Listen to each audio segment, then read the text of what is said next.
There is an old proverb that warns, "He who angers you conquers you." Look around you. Most people are not masters of their own lives. They are puppets. Their strings are pulled by traffic, by the weather, by a rude comment from a stranger, by the red and green candles of the stock market. They are reactive machines.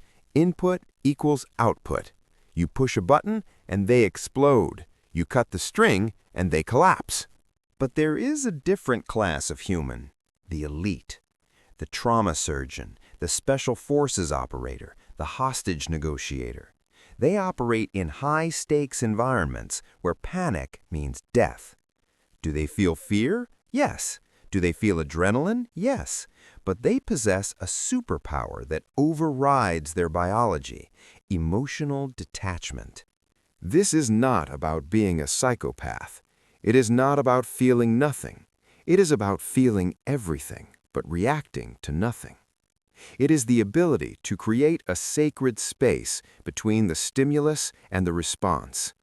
In that space lies your freedom. In that space lies your power. In this video, we will show how to build the Stoic Citadel. We will explain the neuroscience of the Amygdala Hijack and how to manually override it using your visual field.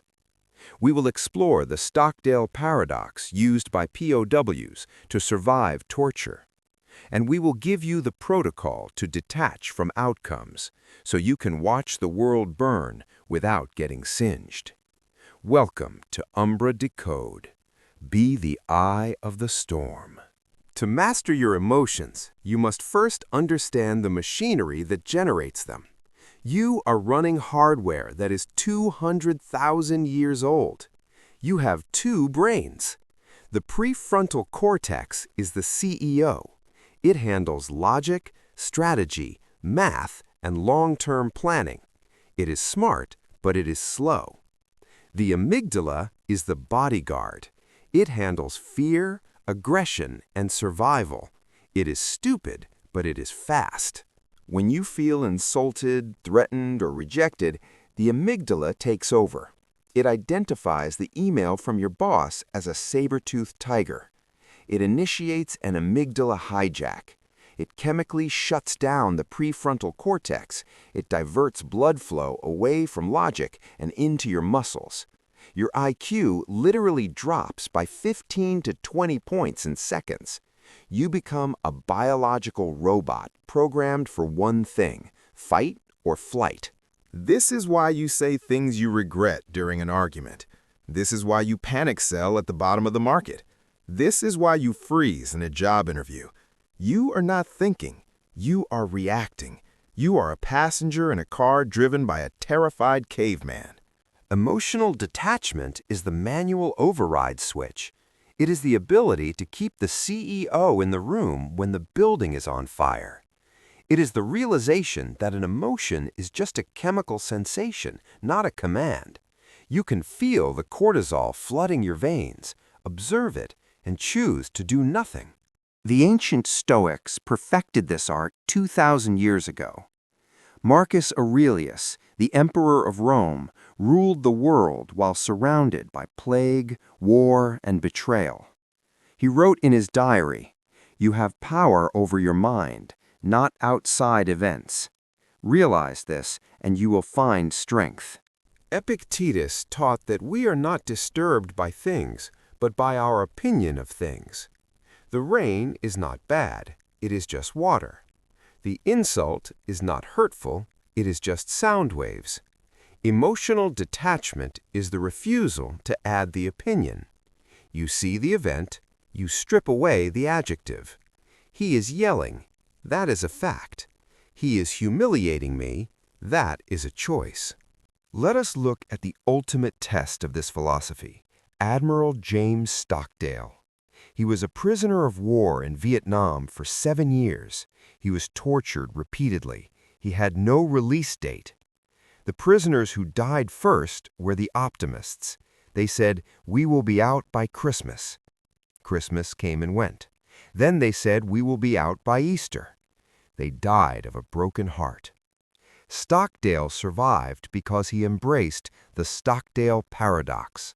He retained the absolute faith that he would prevail in the end, while simultaneously confronting the brutal facts of his current reality. He detached from the timeline. He retained the absolute faith that he would prevail in the end, while simultaneously confronting the brutal facts of his current reality. He detached from the timeline. He detached from hope. He accepted the torture as his daily job. He built an inner citadel that the guards could not enter. If Stoicism can survive a torture camp, it can survive your bad day at the office. Many people confuse detachment with apathy or psychopathy. They think it means becoming a cold, unfeeling robot. This is false. Psychologists distinguish between warm empathy and cold empathy.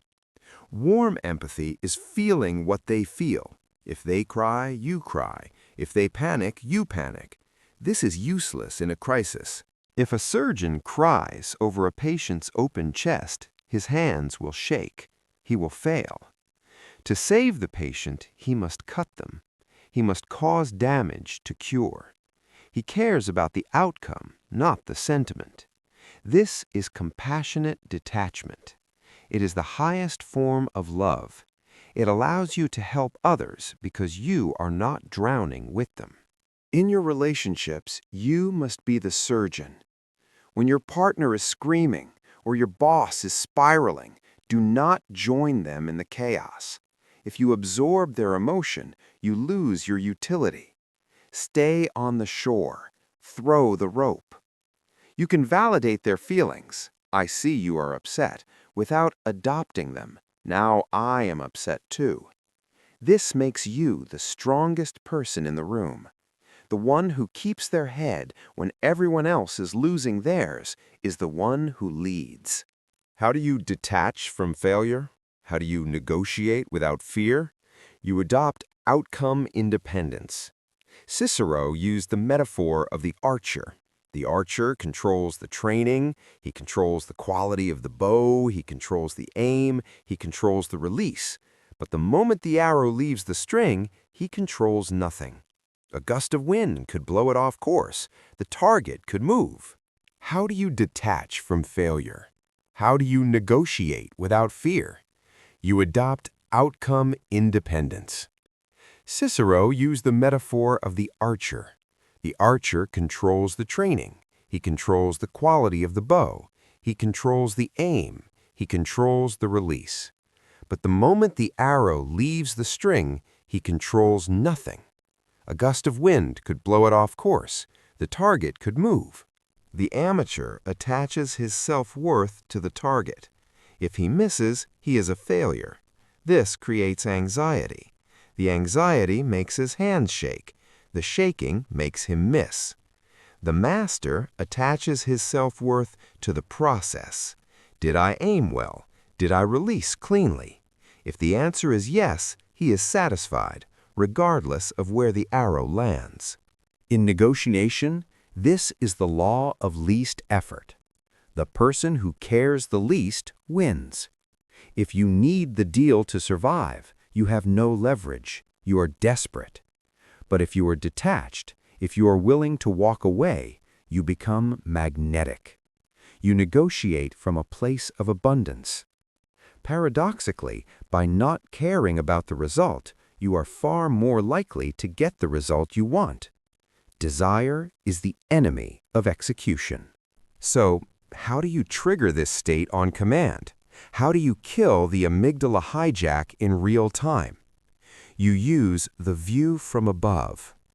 When you feel the anger rising or the anxiety tightening your chest, visualize yourself zooming out. See yourself from the ceiling. See your small body sitting in the chair. Then zoom out to the clouds. See your city as a grid of tiny lights, millions of people living, dying, arguing, and loving. See the earth as a pale blue dot suspended in a sunbeam. From this vantage point, does the rude email matter?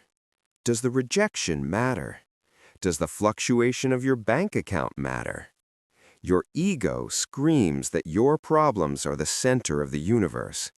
The universe replies with silence. This is not nihilism. This is perspective. It clears the noise so you can make the right move. Detachment is not about escaping life. It is about experiencing life without being crushed by it. It is the armor that allows you to walk through hell and keep walking. You are the sky. Your emotions are just the weather. Let it rain. Let it storm. The sky remains. To build the Citadel, subscribe to Umbra Decode. Become untouchable.